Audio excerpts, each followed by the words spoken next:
Hey guys, so we've got a 20-foot mobile office that we're in the middle of right now, and we've got it framed and insulated, so I thought it'd be a good opportunity to go take a look inside and discuss a little bit how we framed it, take a look at the insulation, what we're going to do on the wiring, and so on. So let's flip around and take a look.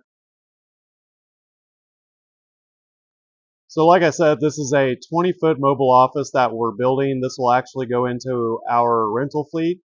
We've got two of these that are slate gray exterior color, and we always use these for rentals, and we might actually use one of these for some more office space for our business, as well as we only have a 20-foot office and we're kind of out of room. So um, if we start with the doors here, we kind of fur out the doors. So we drill the framing into the tubular part of the door, so we're not going through the container at all.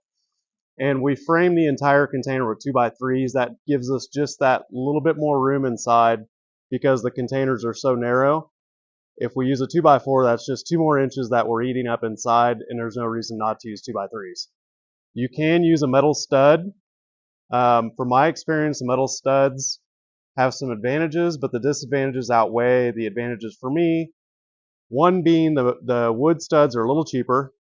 The wood studs resist movement when you spray foam. In case you spray foam a little bit too tight, they don't want to move on you. And the metal studs, they have just more deflection in general. So we like to use the wood 2x3s. As we walk in here, so on your entry doors, we do it this style because this end of the container is going to be left open.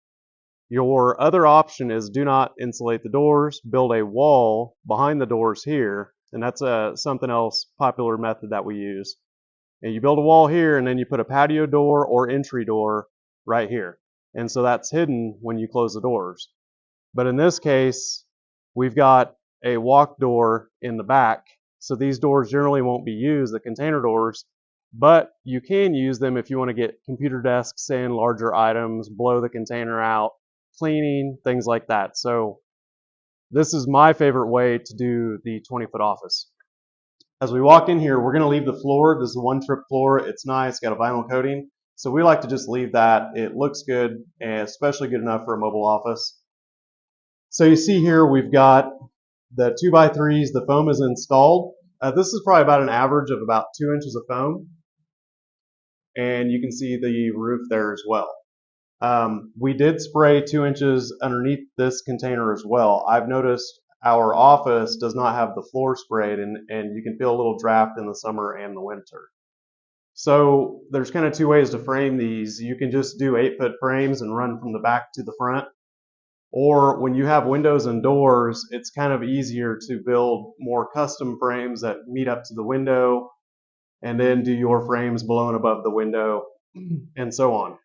So you do have to deal with these corner castings that hang down. So you want to bring your back wall out to the front of the casting or your roof down so that when you finish the inside, you're dealing with a flat surface. So you can see here we've got the walk door here. So there's no right or wrong way to frame these. This is just kind of the way we like to do it. A DIY method would be InsoFast insulation, which is no wood studs and no spray foam. The InsoFast has plastic studs embedded into it, so you can do outlets, conduit, you can attach walls to it, but the InsoFast is about 4 feet, and you use construction adhesive and glue those panels in. And the InsoFast works well in new containers, not so well in used containers because dents throw off the adhesion, and all your used containers have dents, generally speaking. So there you have it. There's a frame on a 20-foot. So next step for this one is going to be shiplap interior finish walls. It's like 5.5 inches. And that's going to be white. And then we will run the breaker box in this corner, the mini split right here.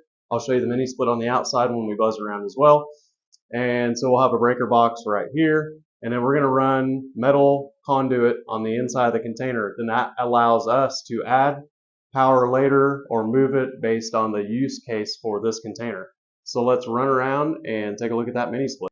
So walking around the container here, because of the placement of the doors and windows, we didn't have a center section of the container like in this area where we wanted to put the mini split. And they come with 16 foot of lines, and they're pre-charged for that line length from the factory, the mini splits are. So 16 feet will get you from the end with the outdoor unit to the middle or so.